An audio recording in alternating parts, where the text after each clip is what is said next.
C'est bon. Donc, c'est la fête en bas. Voilà, tu fais la flèche en bas, tu peux y aller déjà. Flèche en bas, attends que ça descende. Voilà.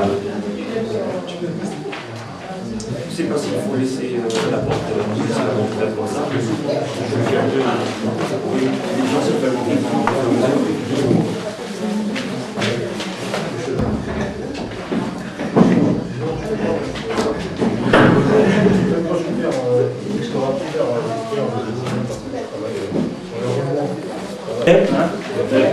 que la paix est avec vous, comme on dit. Imhotep, c'est ça, paix. Et de même que Imhotep, le sabre Imhotep, ça veut dire celui qui est venu en fait. Alors, donc aujourd'hui, je vais faire deux petites interventions, c'est-à-dire une sur la Renaissance africaine et une sur la pensée symbolique, le fait que la pensée symbolique est née en Afrique. Alors, le discours que je vais faire sur la Renaissance africaine, je l'ai fait le samedi 10 septembre dans une conférence à Image d'ailleurs. Et comme c'est quelque chose de très utile, donc il faut parfois répéter les bonnes choses.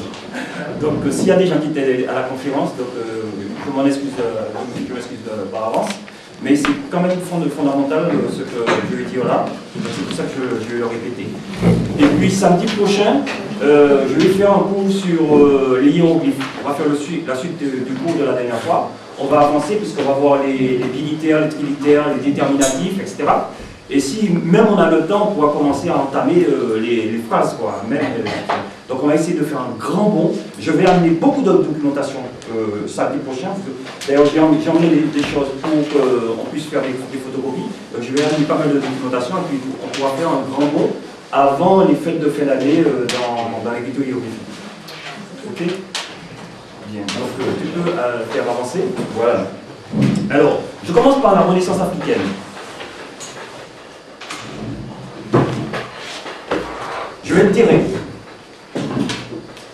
Je dis que depuis que les Occidentaux se mettent à la place des Noirs pour juger de ce qui est bon pour eux, il est urgent qu'ils soient remis à leur place, à eux, et qu'on leur conseille de s'occuper de leurs oignons.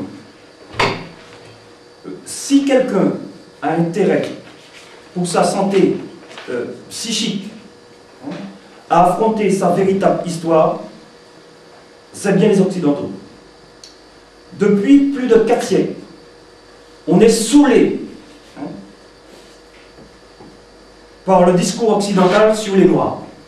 Vous voyez, ils parlent toujours à notre place. Ils sont censés être les Gaulois, etc., etc., etc. Et ceux qui veulent dire la vérité, ils sont muselés. Alors, le discours occidental, il est marqué par son irrationalité. Il suffit toujours de se référer au bon sens pour le réfuter. Il proclame forcément le contraire de ce qu'il cache. Alors, pour prendre la mesure de ce que Malcolm X a appelé le démon blanc, faut-il rappeler les noms suivants: Boganda, Sylvanus Olympio, Eumniobé, Sankara, Pouemi, Patrice Lumumba, Mounier, Osande Afana, Ernest Rwandier, Steve Biko, Cabral, Eduardo Mondlane, Ruben Eumniobé, etc. Ignore-t-on que tout Africain qui a voulu se débarrasser du joug colonial, d'une façon ou d'une autre, a été tué ou neutralisé par le démon blanc, ou emprisonné, oui, ou exilé. Le pillage de l'Afrique, le soutien de la France aux dictateurs et au trucage des élections, le torpillage gaulois des forces progressistes africaines, la confiscation au peuple africain de leur destin.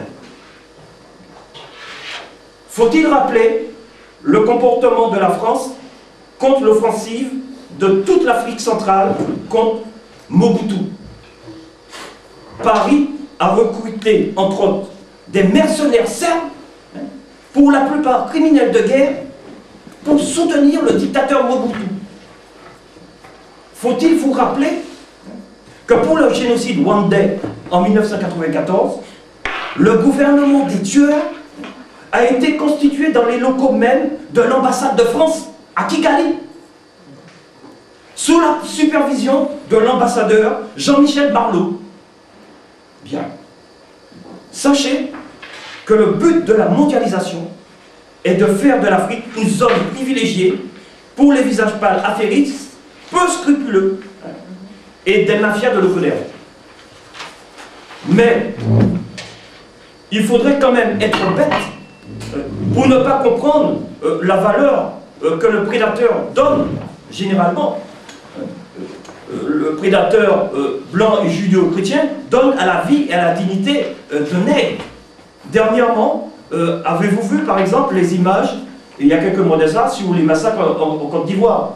Bon, les élections truquées au Togo, et puis tout ce qui se passe aujourd'hui, et tout ce qu'on raconte, les filles Kelkrot et compagnie. Bon, minimiser les crimes du colonialisme ouvre la voie aux turpitudes du néocolonialisme. Donc, Aimé Césaire disait cela dans un livre qui s'appelle Discours sur le colonialisme. On parle beaucoup du colonialisme ces temps-ci. Césaire disait « L'Europe est responsable du plus haut tas de cadavres de l'histoire de l'humanité. L'Europe est moralement, spirituellement indéfendable. » Donc, tout cela constitue le premier point que je voulais aborder, c'est-à-dire qu'aujourd'hui, nous devons concentrer une partie de nos efforts à lutter contre la France-Afrique, ce qu'on appelle la France-Afrique. C'est-à-dire toutes les liaisons incestueuses, mafieuses, entre la France et l'Afrique. Par exemple, à Paris, nous pouvons faire des pétitions à nos ambassades et diffuser, par exemple, sur Internet, les lettres avec les réponses, pour voir quelles sont les ambassades qui répondent. Bien. Et donc, sur le fond, ce qu'il y a de particulier, c'est que on considère que chaque peuple a le droit de se réaliser comme il l'entend, ce qui est la moindre des choses. Donc, chaque peuple a son histoire, a ses héros, a ses grandes réalisations, et doit normalement avoir la possibilité d'entamer un dialogue avec ces jeunes générations pour faire connaître son histoire, faire connaître ses traditions, sa culture et sa vision du monde. Ce qui se passe aujourd'hui, c'est une situation quand même assez paradoxale, où le système dit, voilà, nous, on est d'accord pour faire ami avec les Noirs, mais ceux qui font le choix d'abandonner leur histoire, c'est-à-dire qu'ils ne posent pas trop de problèmes, parce qu'ils savent que leur histoire est très problématique. À partir du moment où ils voient des Noirs qui sont prêts à faire un bout de chemin avec eux, en respectant cette ligne-là, boum, ils sont propulsés à la télévision, les journaux, partout, voilà, ils ont trouvé des trucs. À partir du moment où on leur dit, ben non, le monde ne peut pas fonctionner comme ça. Nous, on va jamais vous empêcher d'enseigner votre histoire aux enfants, à vos jeunes. On ne va jamais nuire à un site internet ou nuire à un ouvrage. Moi, franchement, je suis en Guadeloupe, il y a des petits jeunes blancs en Guadeloupe, ils vont faire un bouquin sur l'histoire de France, je ne vais pas arrêter le bouquin à la douane pour ne pas que les petits Français qui sont en Guadeloupe ne soient pas au courant de leur histoire. Attends, il faut quand même arrêter de délirer, quand même. Il y a un minimum de... Ah ben, en ce qui nous concerne, le gars, lui, va arrêter mes bouquins à la douane, comme ils ont arrêté mes bouquins à la douane, d'ailleurs. Heureusement, le directeur de la douane, donc c'est un ami à la famille, qui nous a appelé. C'est tout. Et puis, on a réglé le problème. Voilà, c'est tout. C'est un ami à la famille, le directeur de la douane. Tu vois, il m'aurait fait ça dans un autre pays, j'étais mal barré. Mais comme c'est un ami de la famille, il m'a dit, bon, tu viens ce soir, tu récupères des bouquins, voilà, point final. Tout est réglé. Donc, c'est ça qui est extraordinaire. C'est-à-dire que, à partir du moment où on dit, voilà, on récupère déjà notre souveraineté intellectuelle, c'est comme qui dirait, tu dis, voilà, on va mettre des bombes à l'Assemblée nationale, il faut quand même arrêter. On a quand même le droit de retrouver notre souveraineté intellectuelle, c'est quoi cette affaire? Et c'est après, les Noirs qui disent, voilà, nous sommes des êtres humains, nous avons un parcours historique, nous avons une philosophie, une vision, c'est ces gens-là qu'on va dire qu'ils sont des extrémistes. Mais attendez, c'est extraordinaire ce truc. Alors que nous, on ne fait rien. On se contente juste de dire que si tous les êtres humains sont logés à la même enseigne, On ne peut pas nous refuser le droit de vouloir nous loger à notre propre enseigne, donc tu n'as pas le droit de le faire. Et c'est ça. Donc après, quand on dit les blancs, les blancs, les blancs, les gars ils viennent nous regardez, c'est une bande de racistes. Mais attends, si les mecs nous emmerdaient pas, on ne parlerait pas d'eux. Hein. Si on parle d'eux, c'est parce qu'ils nous emmerdent. Donc le problème il est là. Parce que est-ce que nous on va les emmerder? Vous voyez, moi je tiens juste à dire une chose, hein, c'est pour vous montrer la différence qu'il y a entre nous et les autres. Le monsieur à l'entrée, je lui disais que la dernière fois quand on a fait la réunion avec Dobi Fakoli sur l'origine biblique du racisme anti-noir, j'ai été très surpris de voir comment les forces de police, la préfecture, ils ont fait des pieds et des mains pour faire interdire le truc. Donc moi, les gens m'ont appelé, c'était vraiment, c'était le Capharnaüm quoi en fait. Et moi, il y a un moment, le directeur d'ici m'a appelé, j'ai bien compris qu'il y avait de la police dans la salle, enfin que c'était chaud. Bon. Et ils m'ont dit que ce sont les gens d'ici, les Noirs que vous voyez là, qui se sont battus pour dire à la direction que si Ménébuc ne peut plus faire des réunions ici, ça veut dire qu'on ne veut plus de Noirs, donc nous on s'en va. Vous voyez comment le truc est, c'est extraordinaire, hein. Vous voyez, bon. Et ils ont dit oui, mais ça crée des troubles. Alors j'ai dit, mais ils se basent sur quoi? Pour dire que ça crée des troubles. Et écoutez la base de troubles. Il y a quelques années, le Front National a fait une réunion dans la grande salle pour honorer un Français qui avait collaboré avec les nazis pour déporter les Juifs. Donc ils avaient une réunion dans la grande salle pour commémorer ce monsieur et faire des trucs de décoration et compagnie. Le Bétard, les vieux du Bétard sont rentrés pour parler avec le monsieur qui est à l'entrée là. Hein. Ça reste entre nous, c'est pas à peine on va dire ça. Mais ils sont venus parler avec lui et ils l'ont un peu occupé. Pendant qu'ils l'ont occupé, des petits jeunes, des jeunes comme nous en fait, sont rentrés par groupe de 3, 4, 5.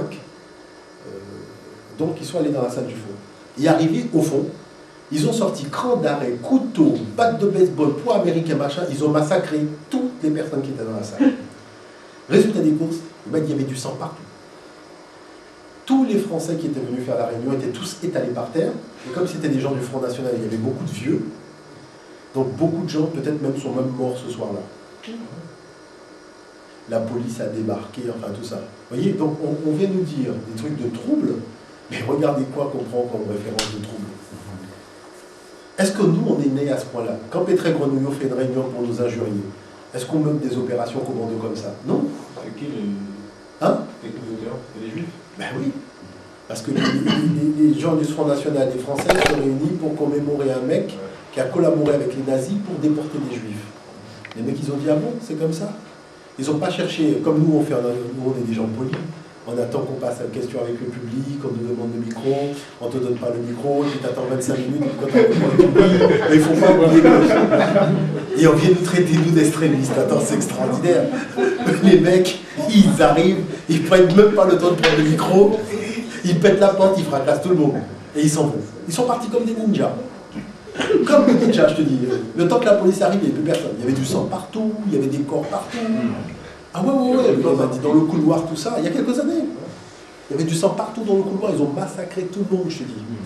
Tous ceux qui étaient dans la salle ont été massacrés. On va parler de ça, mais non. On va te dire que le Bétard est venu casser la gueule à des Français dans la salle là-bas. Attends, il faut arrêter.